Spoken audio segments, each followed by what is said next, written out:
রামনবমী মানে হলো রামের জন্মদিন, কিন্তু সেদিন রামের পুজো হয় না। পুনঃ পুজো হয় কার না? বজরংবলী মানে হনুমান, আর হনুমানের নামে পতাকা ওড়ানো হয়। মিলিয়ে দেখবেন যখনই যে জায়গায় রাম নাম হয়, রাম নাম বলবে বটে, কিন্তু তার পুজোর দিনে তার পুজো হয় না, হনুমানের পুজো হয়। এটা রাম বর দিয়েছিলেন। তাহলে ভগবান আজকে আমাদের মধ্যে চেতনা জাগিয়ে দিলেন। ওই জন্য সবাই জানেন এই কথাটা। একবার মা জানকী, জানকী মানে মা সীতা, সীতার আরেক নাম জানকী। তো মা সীতা, মা জানকী একদিন আয়নার সামনে বসে বসে খুব যত্ন করে সিঁদুর পড়ছে। এবার মা সীতা যখন সিঁদুর পড়ছে না বাবা, কোথায় ছিল হনুমান? হনুমান তখন এসে বলছে, মা আমি প্রত্যেক দিন দেখতে পাই এই তুমি আয়নার সামনে বসে বসে সিঁদুর পড়ো। আচ্ছা মা বলো না, সিঁদুর পড়লে কি হয়? মা সীতা দেখছে বাবা একেই তো বানর, তারপর আবার ব্রহ্মচারী, ও তো বিবাহই করেনি, ও কি জানবে? আমি এক কথাই উত্তর দিয়ে দিই। বলে বাবা সিঁদুর পড়লে স্বামীর মঙ্গল হয়, স্বামীর কল্যাণ হয়, স্বামীর পরমায়ু বাড়ে। হনুমান মনে মনে ভাবছে এইটুকু সিঁদুরের এত পাওয়ার, কি গো? বলি এর মধ্যে কোনো জাদু টাদু আছে নাকি? তাহলে আমাকেও দেখতে হবে। এবার মা সীতার ঘরে যত সিঁদুর ছিল হনুমান সব নিয়ে এসে একেবারে পা থেকে মাথা পর্যন্ত মেখে লাল হয়ে গেছে।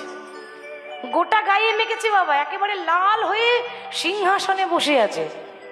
তো হনুমানের এই কাণ্ড দেখে আসলে মনটা কত সরল দেখুন। ভগবানকে পেতে গেলে মনটা সরল হতে হবে, মনের মধ্যে কোনো হিংসা থাকলে হবে না, মনের মধ্যে কোনো কুটিলতা থাকলে হবে না। মন্ত্রতন্ত্র নাই বা জানি, কিন্তু ভক্তি তো তার ছিল। তো মা সীতা তার ভক্তি দেখে এত খুশি হয়েছে যে মা সীতার গলায় ছিল একটা দামি মুক্তার মালা।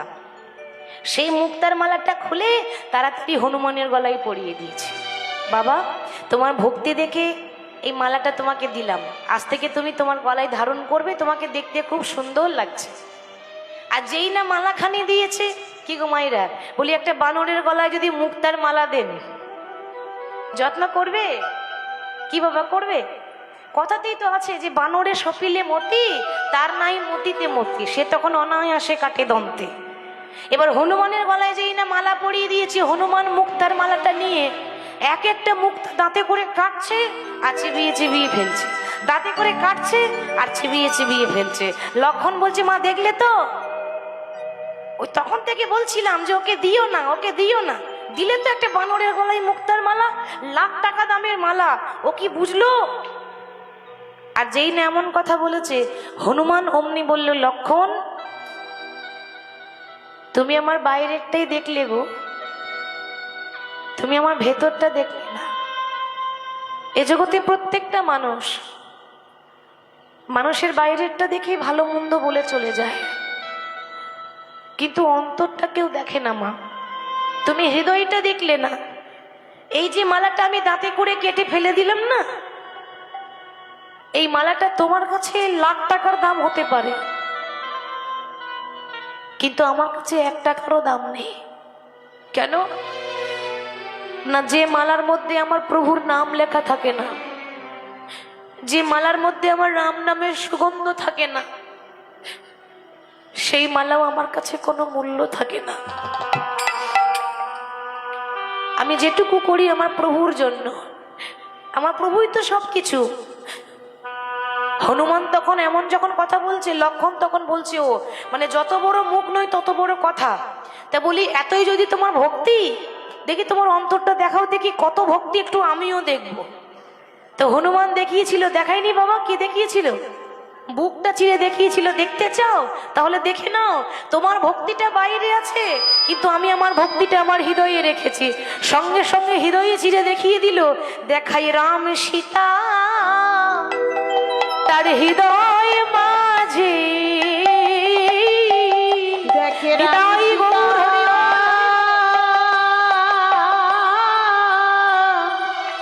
তার হৃদয় মাঝে,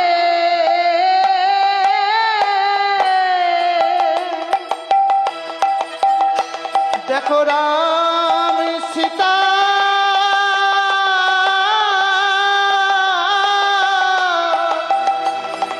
হৃদয় মাঝে,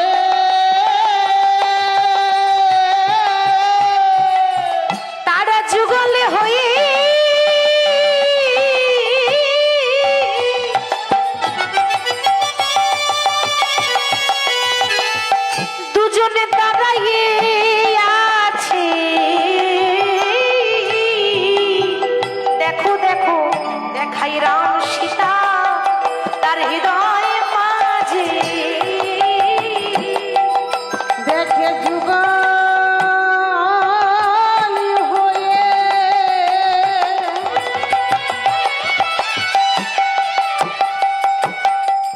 দাঁড়ায়ে আছে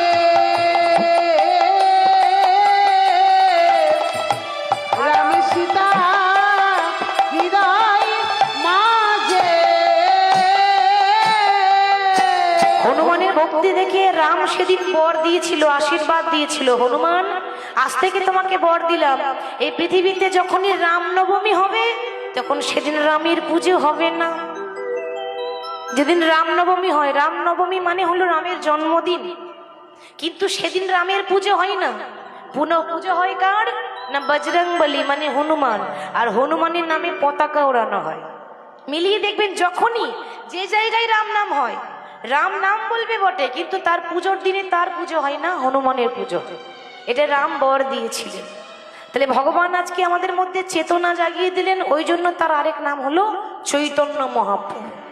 সেই জন্য পাশ থেকে মহাজন বললেন, বড়ই অবতার রে ভাই, বড়ই অবতার, বড়ই অবতার সে যে পতিদের দিলা বল প্রেমের ভান্ডার, পতিতেরে দিলা বল প্রেমের ভান্ডার, যমনেরও নাচে গাই বলে হরিনাম, হরিনাম এই হেন অবতারে দাস বঞ্চিত বলরাম, হেন অবতারে দাস বঞ্চিত বলরাম। তাই গৌর হরি বল, হরি বল, হরি বল। এতক্ষণ আমরা গৌর হরির কথা শুনছিলাম, অর্থাৎ যে কোনো বিষয় শোনার আগে একটু গৌর চন্দ্রিকা শুনতে হয়, এটা বাবার নিয়ম। গৌর চন্দ্রিকা বাদ দিয়ে যদি চলে যায় আমাদের অপরাধ হবে, কারণ নিতাই বিনে ভাই গৌর নাহি পাই, আর গৌর বিনে ভাই রাধা কৃষ্ণ নাহি পাই। হ্যালো, নমস্কার সুধী গৌর ভক্তবৃন্দ। এখন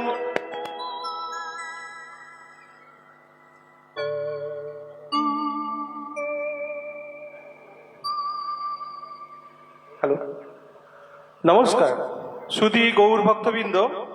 এখন দিদিভাই এবং তার সম্প্রদায়কে ফুল্ল এবং মালা সহযোগে এবং চন্দন তৎসহ চন্দন দিয়ে বরণ করে নিচ্ছেন মালবিকা ঘোষ, এবং আরো সহযোগী হিসাবে আরো অন্যান্য কেউ এসছে।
জনিতাই জয় গৌর।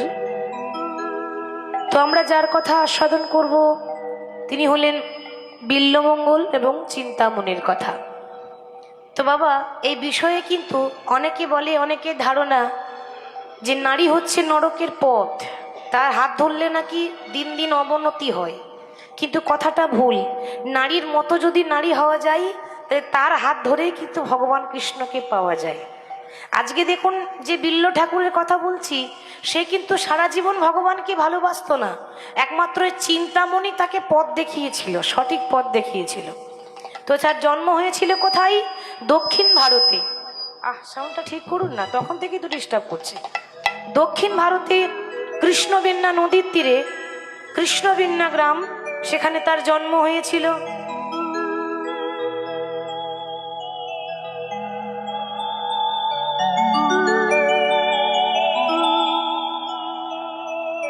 কৃষ্ণবেন্না নদী তীরে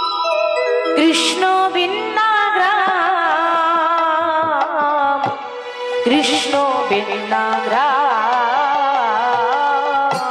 কৃষ্ণ বিনা নদীর তীরে কৃষ্ণ বিনা রাম কৃষ্ণ বিনা রাম আহা কৃষ্ণ বিনা নদী নিতাই গৌর হরি গৌর হরি গৌর।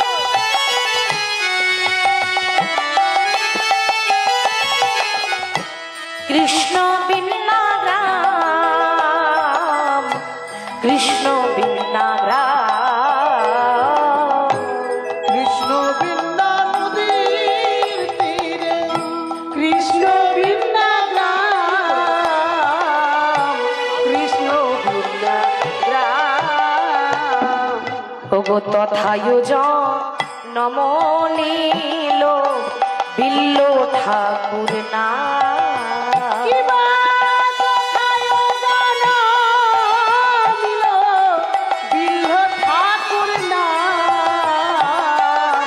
বিল্ল ঠাকুর না দেখো তথায়ুজ নমনীল বিল্ল ঠাকুর না বিল্ল ঠাকুর না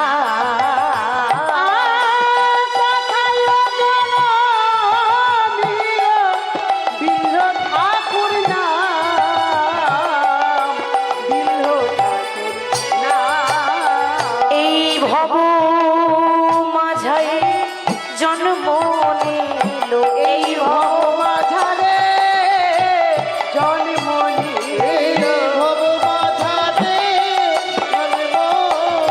হরি বলি আর বলাবে বলে ভব মাঝাবে জন্ম নিল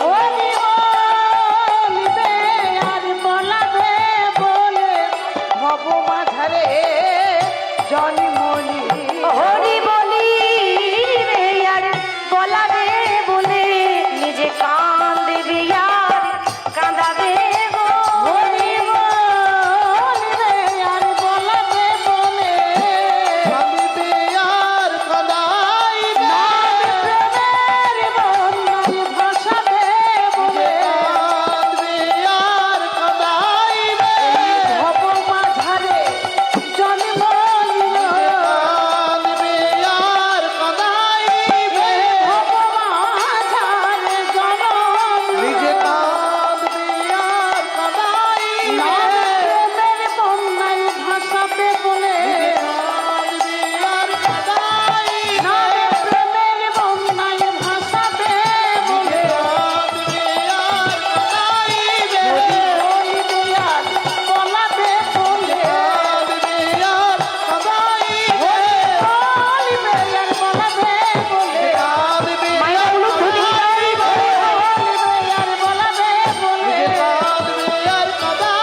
মাগো এই বিল্লমঙ্গল দক্ষিণ ভারতে কৃষ্ণবেন্না নদীর তীরে একটি গ্রামে জন্ম নিয়েছিল। ব্রাহ্মণের সন্তান তিনি, ব্রাহ্মণ ঘরে জন্ম হয়েছিল। কিন্তু দুর্ভাগ্যটা দেখুন, কার কপালে কি লেখা আছে এটা কেউ বলতে পারে না মা।